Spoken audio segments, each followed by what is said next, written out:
Olá, gente! Hoje eu gostaria de falar no vídeo sobre inversão de valores. É uma coisa que eu tenho observado muito e desde já eu quero deixar bem claro que eu não quero ensinar ninguém nem dar lição de moral, é só uma experiência, coisas que eu observo na vida e gosto de compartilhar com quem queira, tá bom? Meu muito obrigada de primeiro aí a você que vai ver o vídeo, que está vendo o vídeo e que Deus abençoe e vamos lá para o vídeo. É o seguinte, essa semana eu fiquei observando um vídeo onde um cantor sertanejo muito famoso, né, todo mundo conhece, ele era casado e pulava cerca e tal, e depois ele separou, né? E teve uma amante, mora com amante e tal. E eu acho muito interessante porque sempre que eu vejo falar desse assunto, eu vou lá nos comentários e as pessoas, principalmente as mulheres, é mais as mulheres, né? Elas condenam a atual esposa hoje, porque dizem que ela é que destruiu o casamento. O cara já era casado, não tem nada a ver com isso, mas se é errado e acabou. Era casado, pulava cerca e tal, aquela coisa toda. Depois ele foi morar com amante. A vítima é o quê? É a esposa, coitada. Tentou salvar o casamento de todo jeito, não deu certo, infelizmente, a vida é assim. Mas o povo condena a amante, né? Porque ela é que é culpada. Então a mulherada diz que ela destruiu o casamento. E eu fico observando isso e eu acho incrível a inversão de valores no mundo hoje, em todos os sentidos, né? Porque os dois são errados, mas o mais errado é a parte que é casado, né? Que fez os votos matrimoniais, que tem uma pessoa da satisfação, que não foi honesta com ela. Mas na ver das pessoas, né, o cara é praticamente inocente. Ele é uma vítima. Vítima de quem? Quando é dentro das igrejas evangélicas, é vítima do diabo, da pombagira, né? E quando é no mundo, é vítima da amante. Mas tem também esse negócio da amante dentro das igrejas, né?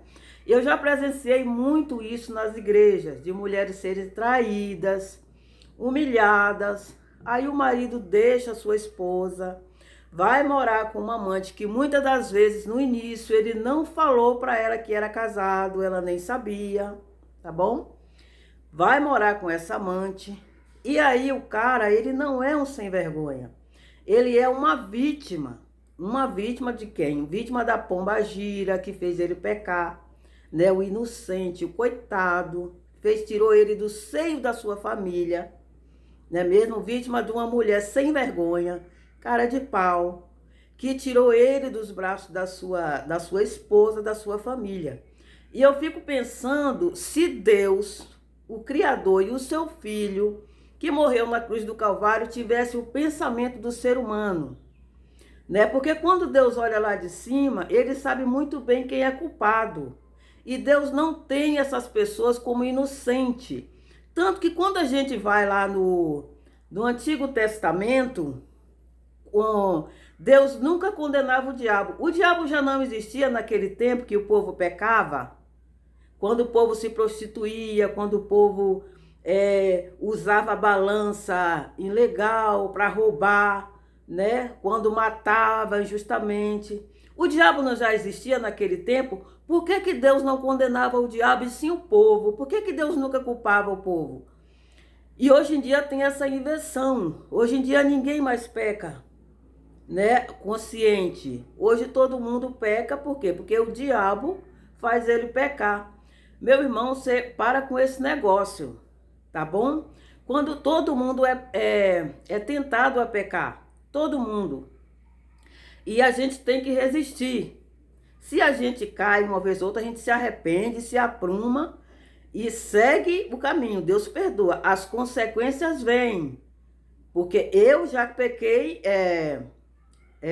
eu cometi um pecado, eu caí. Deus me mostrou em sonho que eu ia cair. Eu não soube interpretar, não me preocupei e caí. Quando eu entendi o sonho, já tinha caído. Eu pedi perdão ao Senhor e pedi por misericórdia que Ele nunca mais deixasse eu cometer aquele pecado novamente.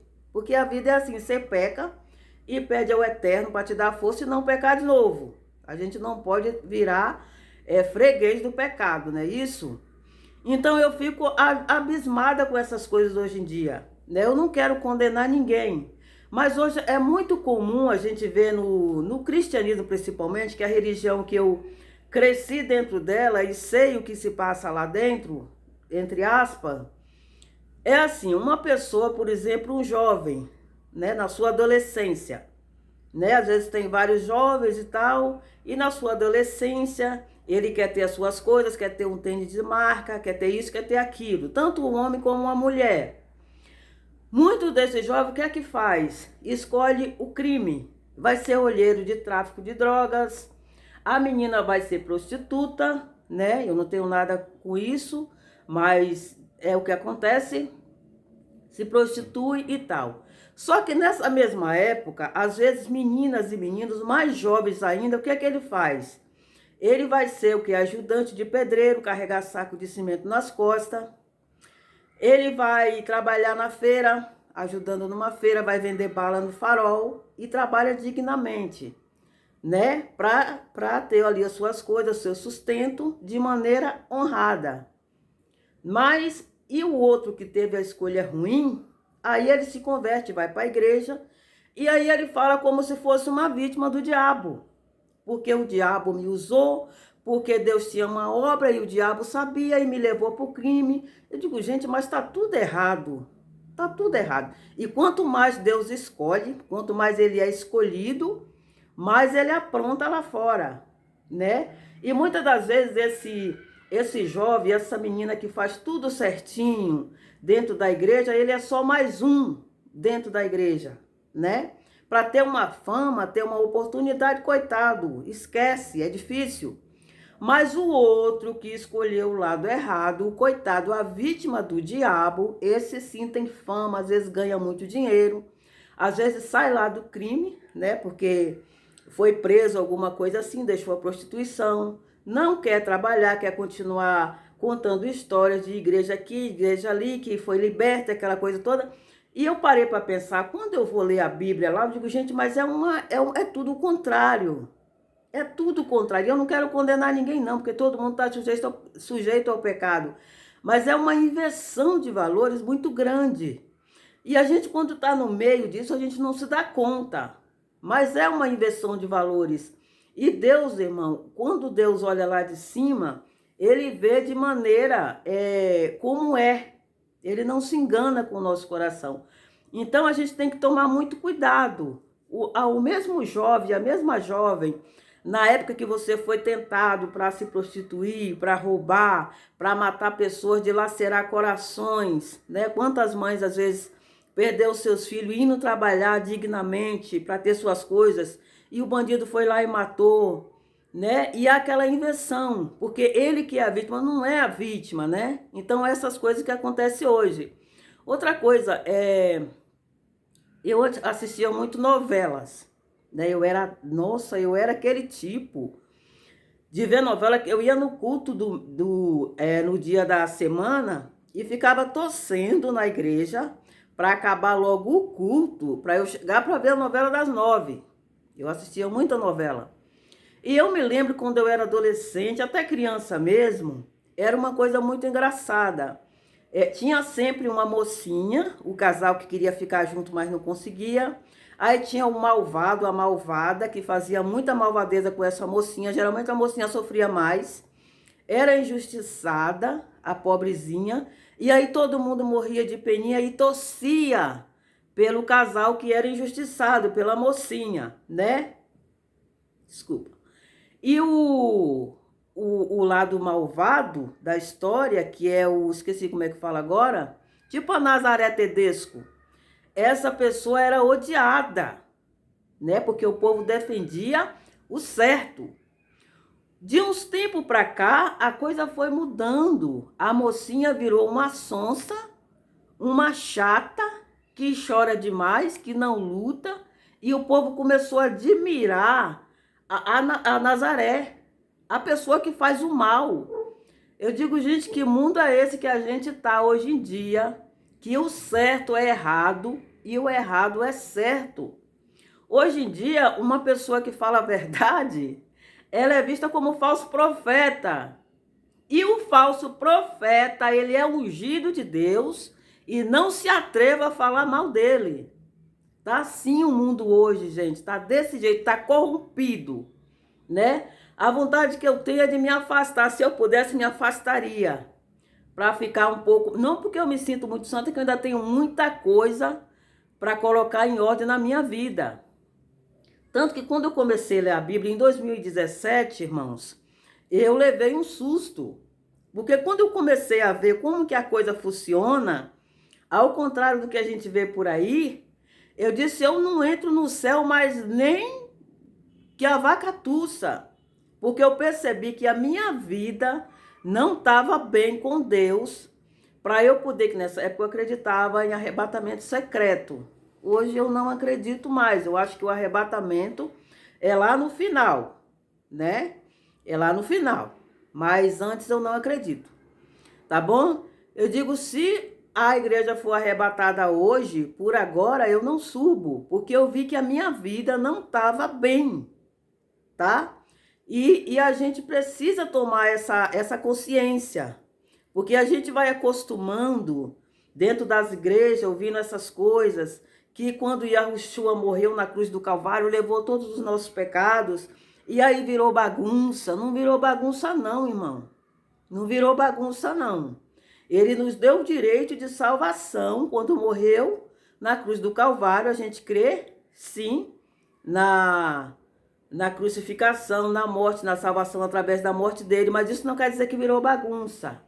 As coisas não se inverteram, o certo continua certo e o errado continua errado. Então você toma cuidado com esse evangelho que está por aí, que você pode levar um susto naquele grande dia, quando o Yahushua mandar você ficar do lado esquerdo, tá bom? Toma muito cuidado, porque o que tem de gente por aí levando pessoas para o abismo com um evangelho doce, um evangelho invertido, né? Um evangelho que só fala de bens materiais, um evangelho que o povo espera sempre comer o melhor dessa terra, um evangelho que muitas das vezes a pessoa não quer nada com Deus, e ele fica usando vasos aí dizendo que misericórdia, só falta se prostrar nos pés das pessoas, que ele quer salvar de qualquer jeito. Não é assim não, irmão. Não é não. Deus não vai salvar você na marra, tá? Você tem que lutar, você tem que querer o sacrifício, porque ele não vai te salvar na marra. Ele não vai ficar te paparicando como se fosse um bebezinho, te livrando do mal. Se você quiser pecar, você vai pecar. E ele vai deixar. Porque Deus, ele é amor, mas ele também é justo. E ele não vai salvar ninguém na marra. Tá bom? Se você escolher, se eu escolher fazer o mal, fazer as coisas erradas da vida, sem nenhuma preocupação, tá? Ele vai deixar, vai permitir. E quando você partir dessa para melhor ou para pior, você vai levar um susto do outro lado. Tá bom? Então toma cuidado com isso. Deus não mudou, tá? Deus não invertiu nada. Deus, ele não caducou, não. Ele continua lúcido do mesmo jeito. Quando ele enviou o filho dele e colocou o filho dele acima de todos, foi acima de todos, mas não acima dele. E quando ele fez isso, não é porque ele estava se sentindo inválido, inútil e velho gagá, não, sem poder tomar decisões. Ele continua soberano. Ele continua acima do filho. Tá bom? O filho está do lado dele, mas ele continua soberano, ele não caducou. E o filho tem essa compreensão, ele não tem interesse nenhum em ficar no lugar do pai. Tá bom? Se tem alguém que é fã número 1 do Criador, é o seu filho.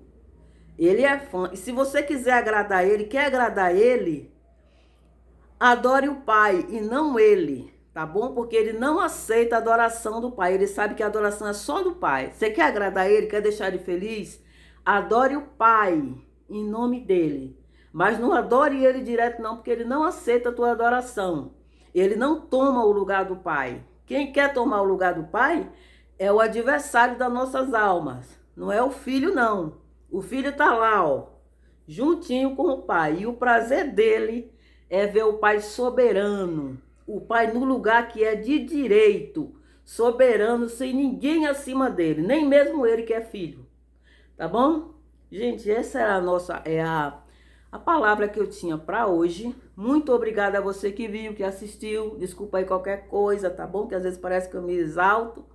Não quero dar lição de moral a ninguém, certo? Cada um tem sua vida com Deus, né? Isso é particular, ninguém entra no meio. E é isso. E Deus abençoe, até o próximo vídeo.